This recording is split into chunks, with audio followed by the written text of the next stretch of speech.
You ask Tiger to solve. This deals with linear equations with one unknown.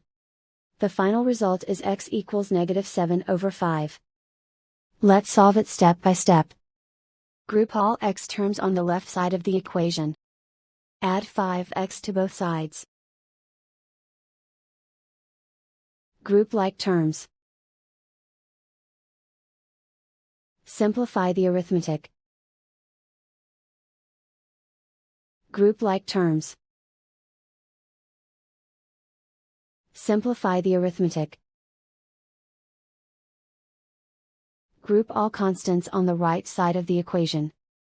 Subtract 3 from both sides. Simplify the arithmetic.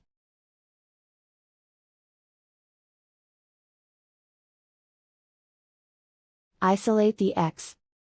Divide both sides by -10. Cancel out the negatives.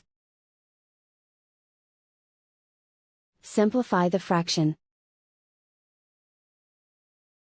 Move the negative sign from the denominator to the numerator.